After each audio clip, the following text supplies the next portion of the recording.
Will and Mike. We have a lot to talk about today. I am in Los Angeles, thank goodness. Thank I goodness. apologize for last week's internet issues we had, but I was traveling, but I'm back in LA. So glad to be here. How you guys doing tonight? Good. Good. Awesome. Well, let's talk about the obvious, the wonderful GOP. Oh, yeah. What do you think, Mike? I think it was a cluster, but I think he needs to take all his party members, put them in one room, along with the 20 that wanted to go with Donald's, and sit them down and say, "What are your complaints? Where do we need to go?" And if he does that and he listens to them and he agrees, he'll get it. But you got. What do you think some of the complaints are? Well, one of the complaints is that they wanted term limits, and he said, "No, we're not going to bring that up." And he wants to. They wanted to look at some of the other issues, like the IRS agents, and toss that idea. Don't fund that. And there are a few more, but I can't recall what they were right off the top of my head. Do you think that him not putting a kibosh on that $1.7 trillion had anything to do with it also? I think it probably did. Because I think what he should have done is put a kibosh and waited till the GOP took over the Congress to make a decision on the budget, instead of doing what they did. Because all we did was handed the Democrats a victory, right? We gave them the budget they wanted. Well, they were going to take it anyways because they were still in power. I mean, right, but we could have just extended the budget instead of approving a budget. Yeah, we could have went with a continuing resolution. Right, but we didn't do that, and we could have done that, and they failed to do that. Right. And I know that turned off quite a few GOPs. Oh yeah, especially when they looked through it and they saw this $3 million for a walking trail and Michelle Obama, who's not a government employee's name. Gee, where's my $3 million? Well, you're not as manly. Oh, I am. Hey, Will, you're kind of quiet. I can't get a word in edgewise. What's your take on this? Well, I'll tell you, first of all, the Republican Party, the House Republicans are looking like a fiasco. After the midterms, after their victory, they should have caucused, like Mike said, they should have caucused then and picked a clear standard bearer to be speaker, because this is a laughing stock to the Democrats and to those watching the process. So the Republicans, they have a long way to go in getting their leadership moorings back. And it's kind of embarrassing. Even I don't even think having Trump coming out to support Kevin McCarthy I think that made it worse, to be honest with you. Him coming out and trying to help Kevin. If I had been Trump or the Republican leadership in Congress, I would have said, stay silent on this. Let the House work this thing out. And so, yeah, I don't know if that's going to backfire or not. But look, I mean, it came down. I was really rooting for Jim Jordan of Ohio. Right. I thought he would have been the arm twister that we need to intimidate the Democrats in Congress. And he was for term limits. He was against the omnibus bill. But Jim Jordan has a mission, I think. Like Mike was saying earlier today. Yeah, go ahead, Mike. Yeah, I think with him being on the Judiciary Committee, he wants to look at Mayorkas, Garland. He wants to look at all the bad stuff that nobody has done anything about. Dr. Fauci, yeah, Mike, bullshit. Mike, I'm going to interrupt you real quick. We have live 2 a.m. in the morning there in Ghana, Africa. An old friend of mine, Franklin Cujo, founder and president of the Amani Center there. Franklin, welcome. Welcome to the show, sir. Welcome. Good to see you guys. Thank you for having me. Thank you for coming on. Tell us a little bit about yourself. Well, my names are Franklin Kujo. Kujo is obviously a Ghanaian name, named after the day of the week, Monday. If you remember Kofi Annan, the former UN Secretary General, was named Kofi after Friday. Okay. But I'm the firstborn of my parents. We were three, and I had my first degree in Ghana at a university named after our first president called the Kwame Nkrumah University of Science and Technology. I studied land economy, what you call in the US real estate management. Then I did some courses at Harvard, and I'm currently pursuing a PhD in international development. I'm hoping to. I was hoping to finish that much earlier, but it appears I may have to either postpone it or probably do without it because of some early onset Parkinson's that I've been diagnosed with. Um, Otherwise, I run a think tank called the Imani Center of Policy and Education, which essentially is dedicated to researching what I call the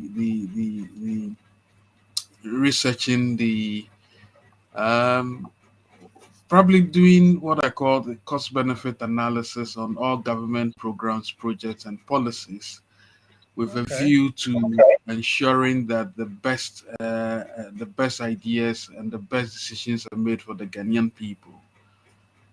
It's been going on we've been running for the past almost, since 2004. And we've made some very interesting inroads when it comes to the Ghanaian political landscape in terms of holding governments to account. Primarily, we used to focus on essentially trade taxes and healthcare. But as you know, we developed these tools which we call essentially uh, monitoring evaluation tools, which we could apply to a broad array of issues within the country. So, yeah, we become a household name over the almost close to 20 years. But we soldier on. I can say that without any fear of contradiction at all. And Ghanaian governments that have that we have lived through the past almost 20 years have come to understand that we are forced to reckon with. But at the same time, we are actually humble if we got our views and opinions wrong as well, to accept that we were wrong. Right. Yeah, exactly. Are, are Franklin, you are you Franklin, happy? recently, our Secretary of State met with your president on counterterrorism and regional security issues. What is the Right. climate, Ghana, when it comes to terrorism and security issues?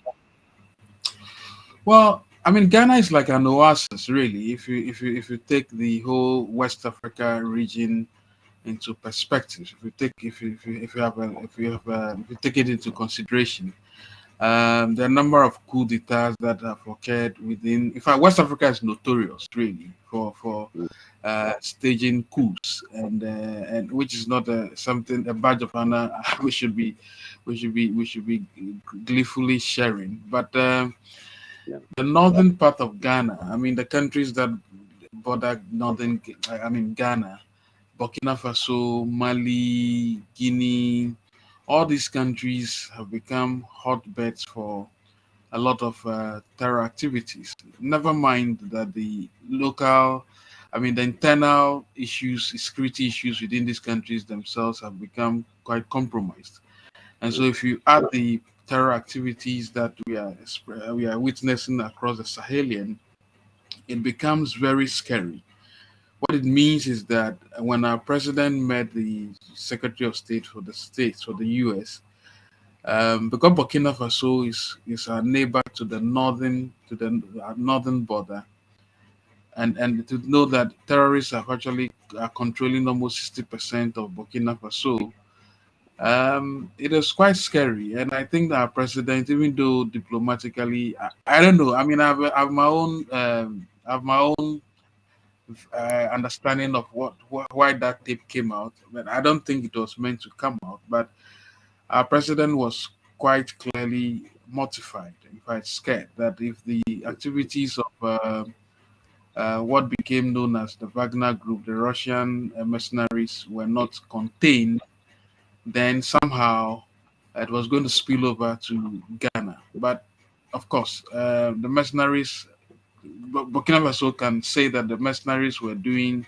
their bidding in trying to prevent them or protect them against terror activities.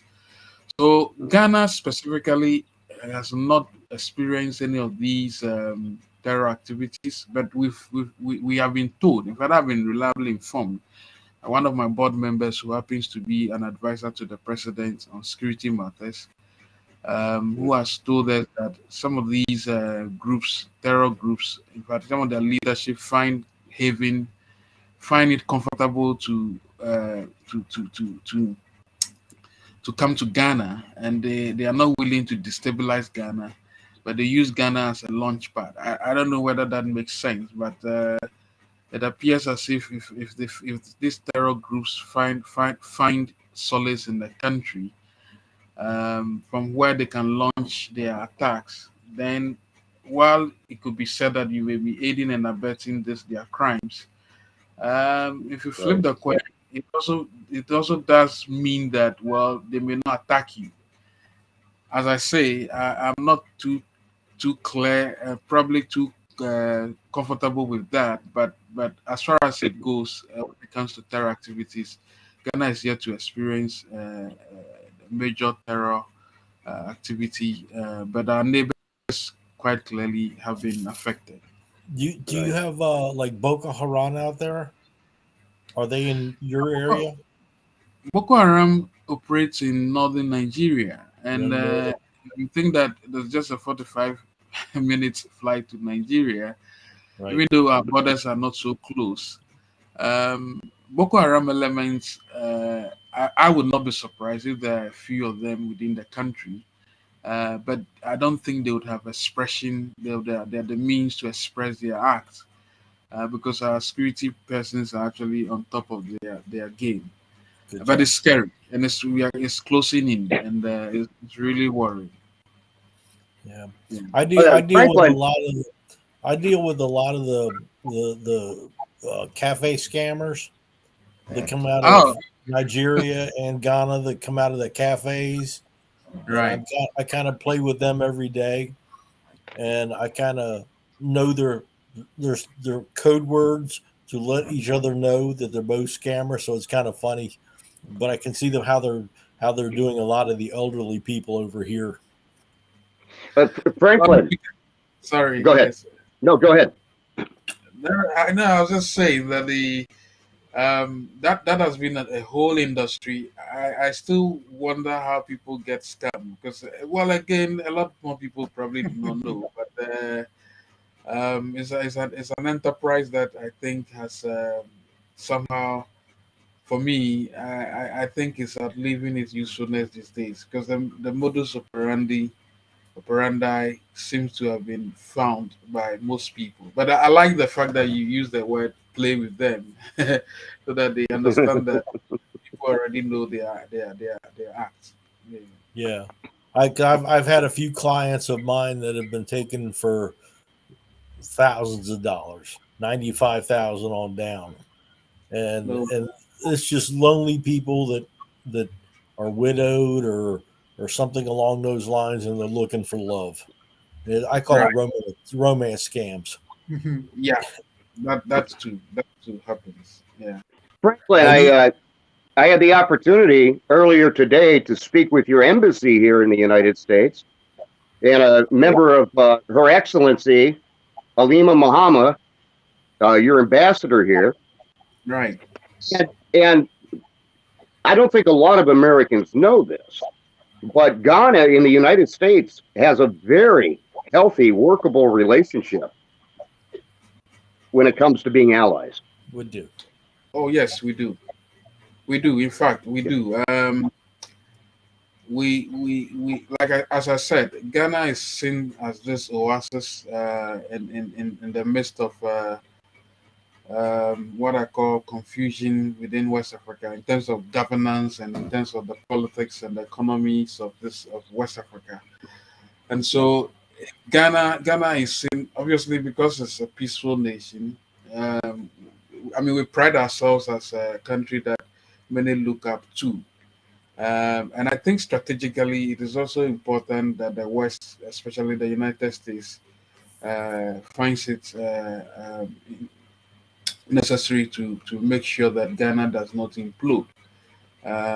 It also helps in its own geopolitical, should I say, mission or strategy. So, yes, we do have excellent relationships. And I mean, even as a think tank, I think in August the American embassy asked us to host together in the U.S. embassy in Ghana, we hosted the U.S. Representative to the UN, and I mean, and discussing, should I call it food? What was the topic again? We discussed, um, essentially it was about aid to Africa, basically, and food security in Africa. Sorry, and of course, the Russian-Ukraine war came up as one of the issues as well. And within that conversation, it was clearly identified that Ghana was a beacon of hope when it comes to peace within the sub-region. And so our roots go really far way back. Well, excuse me. I heard I heard your president speak before the United Nations, and he was elected in 2017, I think, Yes, and it's has since won by a landslide re-election. But he really seems to be focused on empowering the people of Ghana to fend for themselves.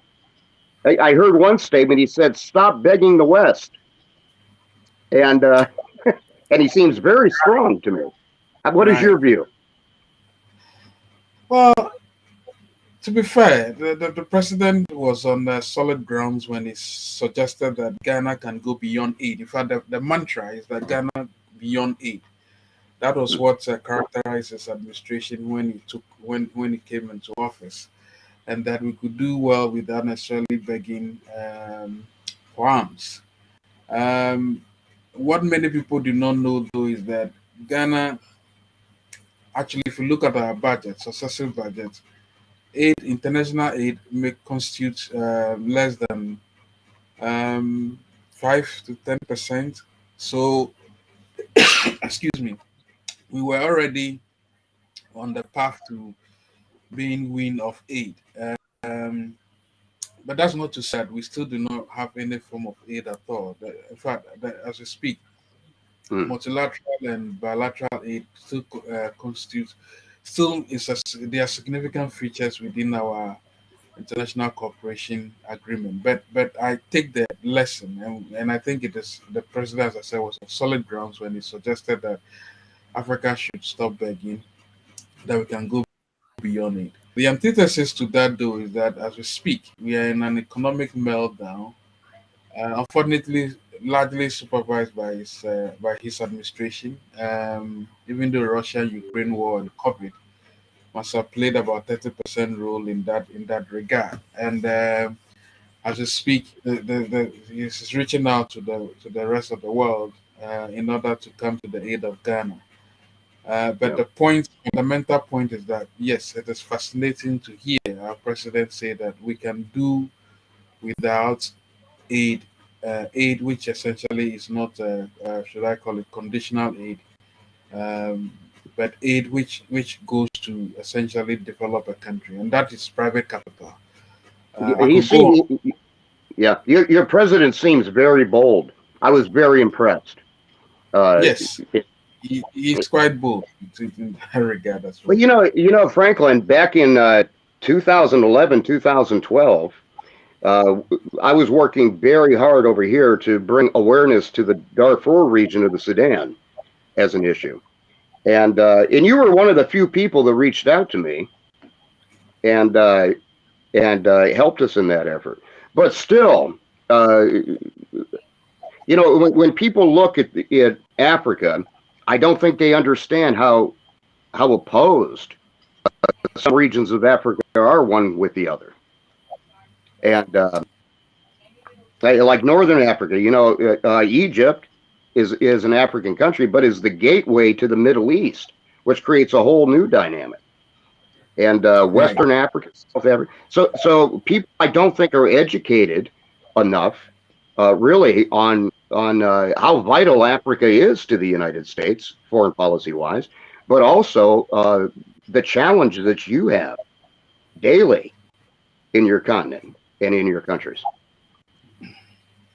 I mean, without a doubt. I mean, there are many people who still believe that Africa is just one country, and there are quite a number of people that still do not make it to be called probably a civilized country. But I think there are, of course, when it comes to government relations, I think the American government understands and knows about these things.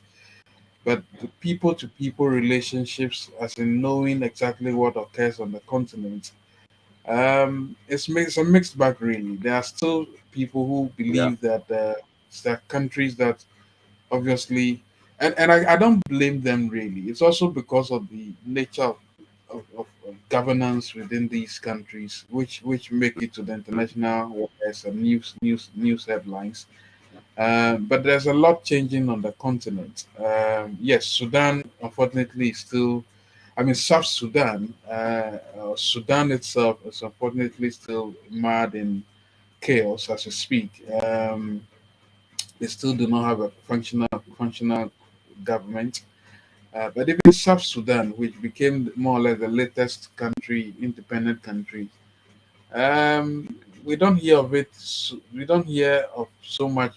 We don't hear so much bad news these days. But pretty not so well governed, and so yes, it's really vast. But there are interesting things happening on the continent as well. If you go to, even if you come to Ghana, in the midst of all this economic turmoil, we still find we still find time to welcome international guests. In fact, we've just had this thing we call the Year of Return, where we've had a lot of African American and even, I mean, ordinary Americans come to Ghana to not just party, but also start investing in very important businesses. There are countries like, obviously, South Africa, even though it has got its own economic issues as well. I mean, I say Johannesburg is nicer than London. I keep saying every time I go to Johannesburg, I feel like they're one of the most beautiful places on earth. But yeah, so there are pockets of countries on the continent that are doing quite well. Botswana, for instance, is doing really well. Of course, Kenya, even Nigeria, really is trying to come in from the cold.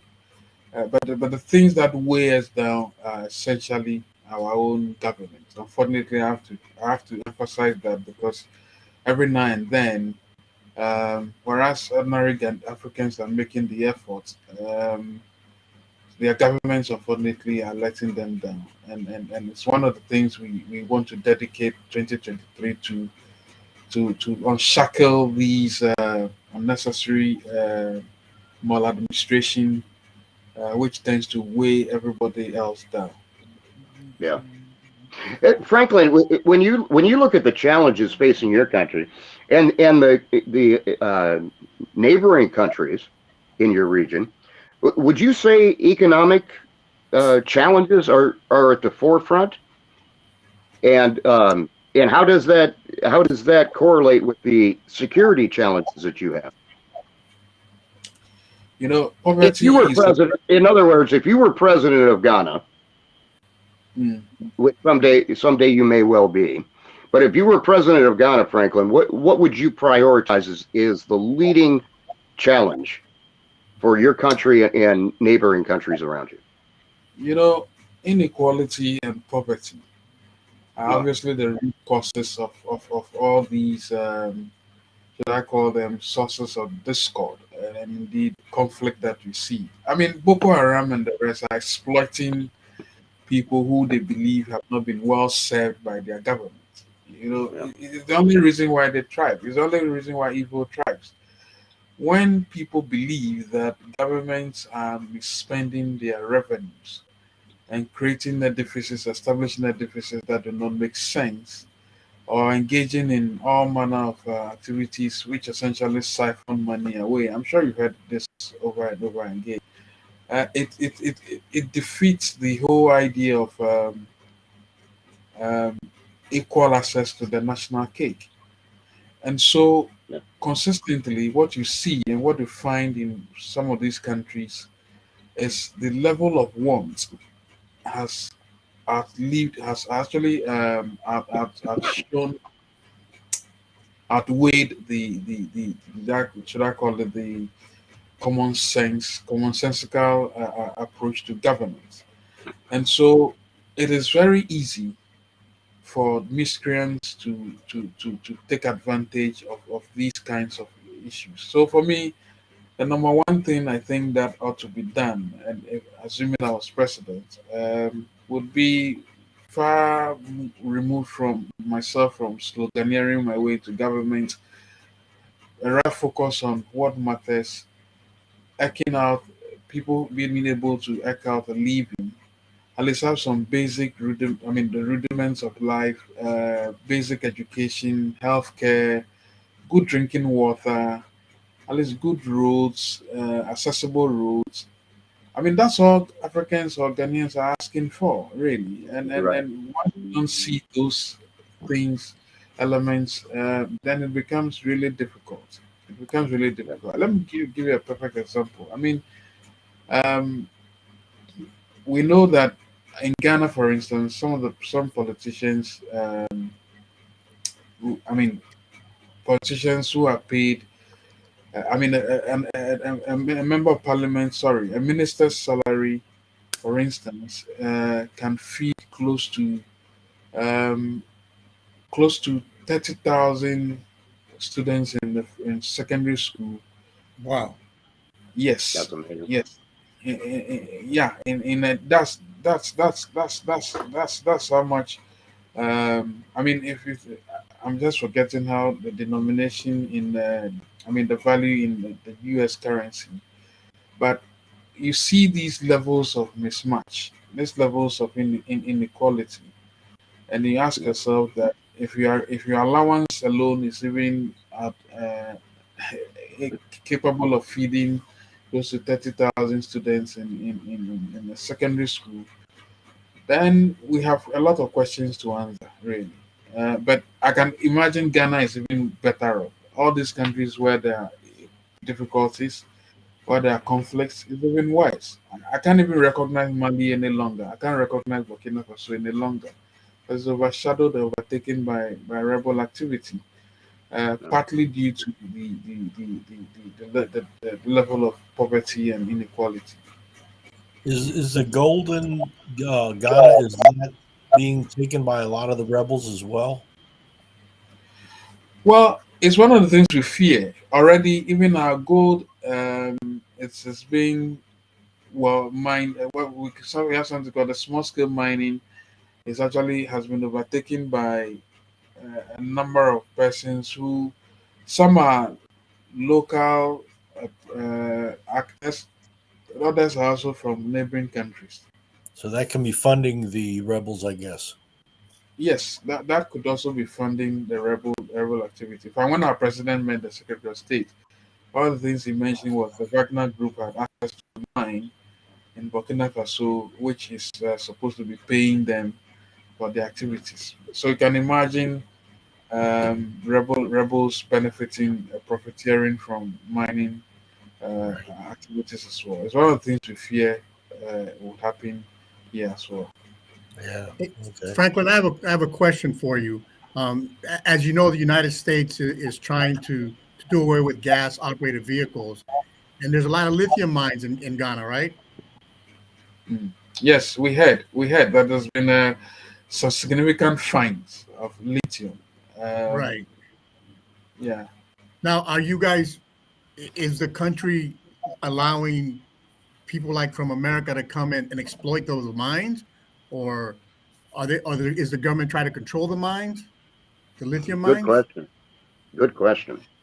Well, I mean, I've only heard about the significant fines, and the way it works in Ghana is that obviously, if there are private actors who want to come into the country to mine, they would have to have contracts with the government. I don't think government will necessarily prevent them if the contract or if the deal is a good deal. I don't think so. Not at all. We are not. We don't nationalize our mines in this country. On Okay. the contrary, we've been rather worried that some of the mining contracts have not served their purpose in terms of helping, have not been positive, have not been beneficial to the country. And so that may be the only knot we'd have to untie when it comes to the mining licenses being negotiated. Right. Because it's kind of scary because countries like the US um, are definitely hungry for lithium. So they can force the oil and gas out of the country um, for whatever reason, whether it's political or they really care about the world is. But I'm I want to see what it's going to look like a few years down the road as states like California by 2035 we're not allowed to buy gas powered vehicles. So that's why I was Right. asking that question. So No, no, it's a good question. As the future obviously is I mean, the future is. Um, I've just forgotten my thought, but the future is in some of these is with some of these minerals as well. and that could be a benefit to Ghana too. I mean, because there's a lot of money involved in that. Yeah, yeah, yeah, yeah. Now I have another question. How did you guys handle the COVID crisis? Oh, Um, good question. I know how Well, we did it here. Um, yeah. Well, Well, COVID was handled quite well. There is a certain sense that we were. I mean, it may be conspiratorial, but I also feel that it's something ought to be said. I mean, as you know, COVID was a type of flu, and it appeared that we may have built certain types of immunity. But I think we, as a country, we managed to handle it well. We were not necessarily overwhelmed by the infection rate, and I think we put in a lot of measures to make sure that persons who were infected were adequately taken care of. And Ghana is said to be one of the best countries one of the countries that handled the COVID crisis quite well. most of the population in Ghana and pretty much a lot of the African countries, from what I understand, has been using ivermectin for years for malaria and everything else, and that supposedly helped build up the immune systems and everything else, so it Yeah, didn't hit as bad. yeah. That's also that's the theory I was referring to. It's a plausible theory, and I think I agree with it. But in terms of so the numbers were not overwhelming. That's one thing. But those who got it were also quite well taken care of. Very good. that's a good point. Very good. Gentlemen, I just received a note a few minutes ago, and I have to leave early. Uh, but Franklin, I salute. I have always saluted your work in your country. We have been we've known of each other for over a decade, almost as long as I've been married. Wow. Right. And I'm very proud of your work, and you've taught me a lot. Not just about your country, but about your challenges and the things that we need to focus on when it comes to our foreign relations with your country and Africa is a whole as well. So I'm going to leave you in the hands of two good men, host Right. Tony Rodriguez and Mike Riker, and I salute you, Franklin, Thank you. Thank you. and we'll talk soon. Thank you, Tony. Thanks. So Franklin, I have a question. I really want your opinion as somebody that's outside the country. What do you think about what's going on within our own government? I was just watching CNN, and it's interesting. I think the American democracy, obviously, it's still the torchbearer, really, when it comes to global democracy. And I think what is happening currently, even though it's not the best, I can say that that is the definition of democracy. I mean, if you're able to solve or manage your differences uh, through the right processes, rather than what happens in other parts of the world where pandemonium would have broken out in some parliament already, and probably fights would have occurred. And I mean, I'm speaking here because when I think the current parliament in Ghana, when they were going to elect their speaker, there was a pandemonium. But there was an open fight, really. Sounds Yeah, familiar. and to the extent that the military men were seen in the precincts, within the presence of Parliament, of the Houses of Congress, and Parliament as we call ours. So I see what is happening, and even though Kevin McCarthy is having a challenge, the Republicans having a challenge, to the extent that you see that the process is being respected. I mean, I think, yeah, it's just speak to the maturity of the American democracy, but at the same time, speaks also obviously to the rest of the world where, um, I mean, parliamentary decisions are supposed to be made in a civilized manner, but unfortunately, it Right. usually don't happen. If recently in Senegal, the Senegalese president, who I actually respected a lot, is planning to run for a third term in office. I mean, something that is anathema to the constitution of Senegal. And as a result of that, one of the interactions in the Senegalese parliament, there was an open fight, and people were throwing chairs and or anything they could find at each other. I mean, so that's of course, this is the immediate response to currently what is happening in the states. But otherwise, we still look up to the U.S. when it comes to how, obviously, should I call it economic governance and yeah, I mean, I can say that, right. Yeah, I mean, I think it's amazing that we're able to have a disagreement um, in the best interest of the nation. Um, but at some Yeah, point, we have to speak to each other and talk to each other civilized, so yeah, we can make a difference for the population. Because at the end of the day, just like in Ghana, it's about the people, right? Um, without a doubt, it's really about the people, and right. the sooner this gets done with, the better for the United States of America. Yeah, that's one of our biggest issues. It seems like right now is we got you got your Democrats, you got your Republicans, but you don't have, and you got people in the middle. But to unify a party, you got to talk to each other, find out what they want, what they need, and what's best for the country. Right. And it's not, not all about them. And No, without a doubt. In fact, as the votes kept, I mean, being held, I was wondering that at some point, at least, wouldn't shouldn't the Democrats, of course, if it was not for political reasons, um, I was wondering if they did not find any anything significant or positive about the current guy. I mean, Kevin. I was hoping that at least a few of them would go and support him, and then he gets the nod. But as you realize, as you just said, I mean, we are too fixated in our own silos, and until we reach across the aisle in order to accommodate each other, there will always be tension, really, Right. and that's not what we wish for the world. And you're absolutely right that unless we reach across the aisle, regardless of party, whether you're an independent, Democrat, uh, parliamentary government like yours, we all need to talk because if we're in politics, the goal should be to take care of the people, right? Right. And Without a doubt.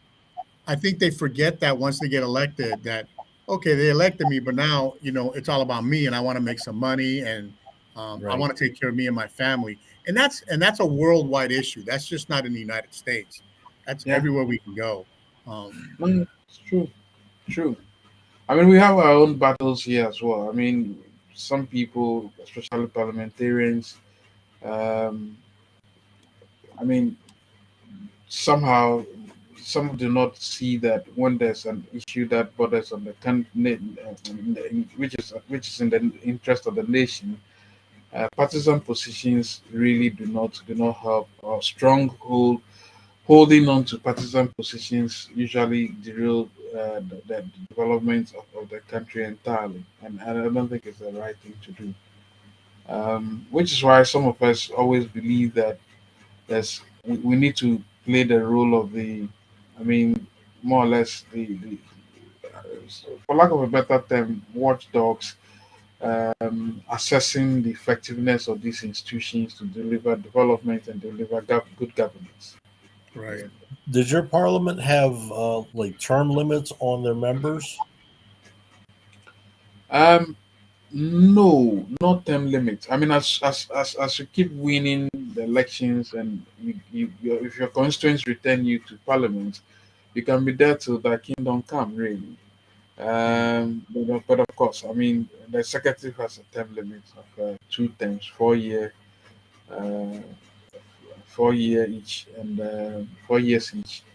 But otherwise, if you're a parliamentarian, and assuming, of course, if you're a good parliamentarian, and people want to return you to parliament, they can continuously vote for you as you wish, as they wish. Now, now you mentioned it's parliamentary government. How does that happen? Do the people get to vote? Um, is it only certain people vote, or how does that work in Ghana? Well, I mean, just like your House of Representatives, everyone gets go to campaign, and then they get elected to Parliament, and then they serve their term. Really, so it's pretty much modeled along this. I mean, the United States system. You Okay. go campaign either on your own ticket or on the ticket of a party, and then if you win, you get elected into Parliament. Now Parliament obviously is the place where all these laws are made, laws are passed, and then they act as a check on the executive presidency that we have. So that's pretty much the way it's organized. So, but obviously it's a different system than the UK, the Westminster system, where um, the prime minister also is elected from within parliament. We have our system is just modeled along the lines of the United States as well. Okay. Because I didn't know. That's why I was asking. I wanted to see what it's like Right, to live in an environment like that. Now, right. what does your organization do? I know you mentioned it briefly, but what does it really do? What is it about? Is it a political organization or is it something else? It's actually a think tank, and so what we do is that I like to call ourselves second-hand dealers in ideas. Essentially, what we do is that we do not necessarily originate ideas. We sift through ideas, and the ones that are workable, we tend to apply them to our circumstances. So, whereas in the States, for instance, you may have Republicans who may be conservatives and are keen to the free market economy, and the liberals are probably a bit more intrusive, as in wanting a lot more government. Uh, Yeah. we we somehow, even though we are free market oriented, we also believe that we are also pragmatic. And so what we do is that we assess government policies using these lenses, and asking ourselves, does this policy um, to construct a road meet the basic criteria of value for money, right? Right. Have they checked out the boxes when it comes to procurement? Is the procurement done properly? Is it open? Is it transparent? Are we getting value for money? And the secretary is not quoting $1 million per kilometer instead of, let's say, 500,000, $500,000 for a kilometer. We tend to do all of this so that at least at the end of the day, we bring some semblance of sanity, rigor to the debate of governance. So we, as I said, we tend to, because we develop these essential tools to analyze or measure government programs and projects and policies. It's pretty much easy to focus on a number of issues, an area of issues, be it the energy sector, the health sector, education. So we tend to have a 360 outlook on things based on cost benefit analysis, value for money analysis, and then publicize these results as widely as possible. Sometimes share it to the government so that they understand that this is where we are coming from. And to some extent, it's led to certain changes, certain approaches, certain changes in the way governments think about what they want to do for the country.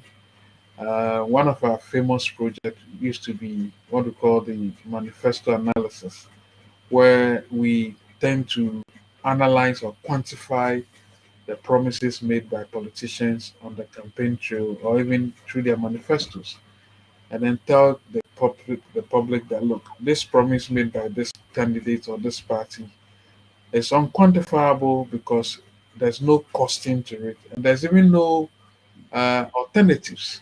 You see, we tend to think that, look, any serious politician who wants to run the affairs of the country must present a pro forma budget.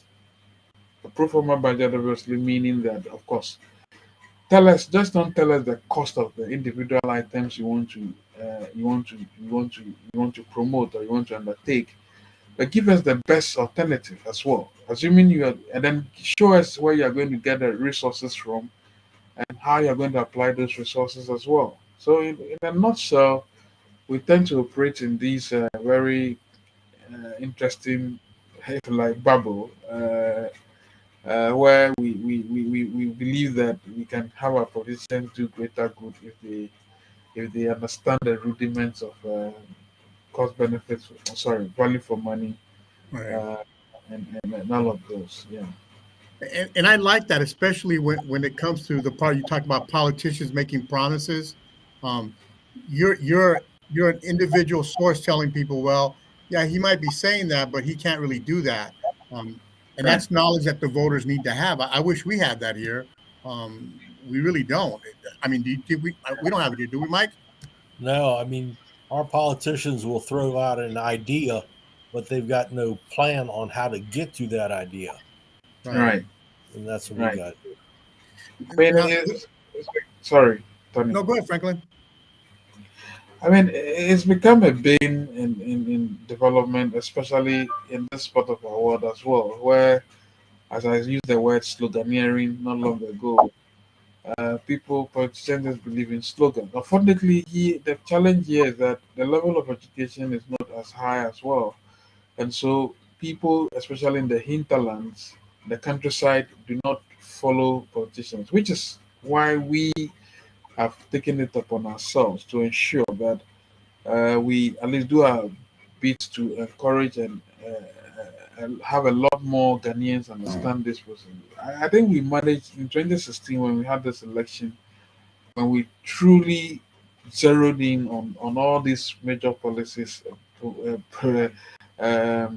promises. The politicians were not happy. In fact, most of them were not happy at all because for once, people started asking them on radio, asking questions. Okay, you say you want to do this. How are you going to do it? You know. Now we want to move from the how to exactly why you think this is the best use of the resource to do this. Well, And, yeah, and what, It's like you were saying earlier. I guess there's issues with the water out there. Sorry, say that again. Is there issues with water? Oh yes. Obviously, water is. I must confess, I think the water when it comes to the urban areas, probably maybe about 50% of the population may have access to clean water. Um, yeah, but the countryside water is still is an issue. Yeah, Having access to clean water is like is a privilege, really. yeah. They should have like I've seen like San Diego had one. They have the salinization plants because you guys are like right on the Atlantic Ocean, right? And if We you are build the salinizations, you can get your jobs, you can get the clean water, you can get the pipes to wherever it's got to go, and that yeah. would help out in that situation. We had a desalination plant in the city, Accra, not long ago. The challenge is that we have not invested in infrastructure to lay the pipes to most parts of the country. That's the challenge. That's the challenge. So there are municipal pipe-borne water systems in certain parts of the country, but they are not extensive because we've not invested in them in it at all. Yeah. In it at all. So that's a real challenge. Yeah. That sounds like something that it could be a multiple country thing to help out with that, to help achieve that goal. Exactly. Exactly. Yep. Exactly. Just to switch gears a little, you mentioned terrorism earlier when you were speaking, um, but how's the crime? Like in the United States, crime has risen since COVID-19. I mean, it's gone extremely high. A lot of it because people wanted to defund the police department. So there's not enough law enforcement out there. How's the crime rate in Ghana? Well, it's people. Well, I used to say that crime usually is in this part of our world is a manifestation of want, as in people who probably do not. People who, I mean, people get into crime because they probably don't have the means to survive. Right. Um, I must confess though that I think the police administration we have currently has been doing quite a lot of good job, a lot of some very good job, and somehow crime has seems to have reduced. It was a bit scary a year or two ago when were all these bank, more or less bank robberies, criminals attacking bullion vans and all of that. But it's subsided. This year, close to the Yuletide, there were a number of crime robberies reported as well. But generally, I think the police has managed to keep us quite safe. Yeah. Yeah. That's a plus. Well, they're doing a much better job than we are here for sure. I'm in Los Angeles, and Los Angeles is pretty bad. Um, People are afraid to walk the streets at night. Something that most of us aren't used to. Um, we're a spoiled society, I know that, um, but yet the politicians keep getting involved and dividing the people, which is what they do best, right? Most politicians love to divide the population, and here in the Indeed. United States, we've done a great job of doing that. Well, that's sad. I mean, there are pockets in this country, pockets in this country that you can obviously walk freely at midnight and nothing will happen to you. But there are places where I'd rather not go because they're either too dark and then the miscreants are operating uh, around. So there's still crime. There's still, I mean, there are places where, as I said, it will be difficult to go. But generally speaking, crime is subsided in the last couple of years. Very good. Yeah. Very If, good. if if you had a message to give to our audience, what would it be? Well, I'll just say that I mean, 2023 is set to be is supposed to be one of the most difficult years economically for the global economy. We in Ghana obviously have a lot of challenges for 2023 and beyond. It's going to be very difficult economically because as a country has defaulted on its international debt payments, and so the country is shut out of international markets in terms of re- looking for external money or borrowing to develop. Um, but I can only urge that everyone, or everywhere else, we should be a bit more, should I call it, prudent in the way we manage our affairs. For the African continent, I think a lot more of that advice is needed here. We need to have our politicians cut their coats according to their cloth, not over promising and not over promising and under the delivery. Um, I would say that everyone should be able to look out for each other, as in the next brother or sister. But otherwise, we just need to stay alive, basically.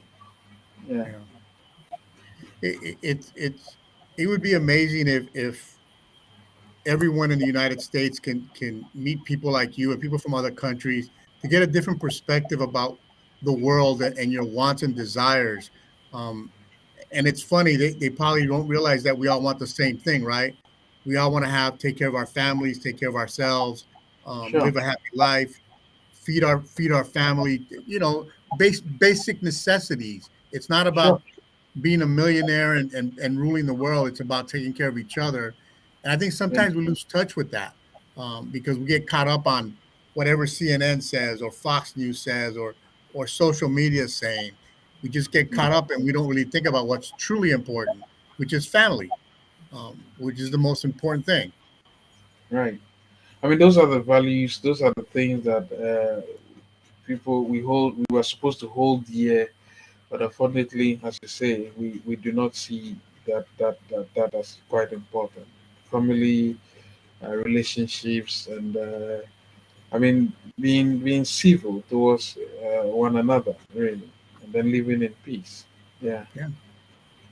And it's funny, those are just basic, easy things to remember, but somehow we tend to forget at times about that. And Will, our mutual friend, said it best to me when I first met him a few years ago. Government begins at the home, the family, right? Um, sure, Decisions you make at home is based on what the family needs are, not what anybody else's needs are. And I think exactly. we've lost touch with that. At least in the United States, we definitely lost touch with that. Um, we don't put family first. We don't put our kids first, for whatever reasons. I'm hoping that 2023 is better for us. Um, Right. we learn from countries like Ghana and people like yourself. Um, Let our audience know if they want to get a hold of you, how they can get a hold of you. Well, I'm actually available on the social media. Franklin Kujo. My Kujo is Cudjoe. Otherwise, my email address is also quite easy. My general email is franklin.kujo@gmail.com. My corporate email is fkujo, F as in for start for Franklin, fkujo one word at imanighana.org. Yeah, and on our website it's actually Imani Africa. Imani spelled IMANI Africa .org. I reached out to you on Twitter. I'm following you on Twitter now, so um, follow me back. I will. Thank you. Thank you. No, Thank it was a pleasure meeting you, sir. Really a pleasure, an honor for me, to have you thank you. talk to us and give us some insight on your part of the world versus our part of the world. Because we don't get to talk to people like you and I all the time, right? I get to talk to people in Los Angeles or Long Beach or New York or Virginia or Ohio, but never another country. So I'm super happy you came on the show. If there's anything we can do to help your cause, you know how to get a hold of us. Um, you can reach me on my email, but I connect with you on Twitter. So if you follow me on Twitter, you'll know how to find me. Okay. You Thank got you, it. Tony. Thank you. you very much. So, Thank you very much, guys. Franklin. Thank you, Franklin, so much for being on the show. Mike, hang on for a second. Yep. Thank you for staying on the show, sir. Have a good night or a good day, actually. Good night. Thank you. All right. And Mike, Right. I want to close out with one thing with you on this political cluster that we have. What do you think is really going to happen tomorrow? I think there's going to be a caucus tonight where they're all going to sit down, iron out their differences, get McCarthy to bend on some of the ones that he might not want to bend on. And I think he's going to be successful tomorrow, I hope. Yes, 'Cause I agree with you. It sounds like they're getting things together. Right. And it's about time they start talking to each other instead of yelling and screaming and whining. So, Yeah, because if they don't, they're going to have Jeffries in there and it's going to be another Nancy Pelosi syndrome Yep. all over again. all right. Well, I want to thank everybody for tuning into the show tonight. The Tony Rodriguez Show on the nextgenusa.com. You can follow me at Tony Rodriguez. You can go to my website, Tony, the number 4, America.us, and good night, Los Angeles. Good night.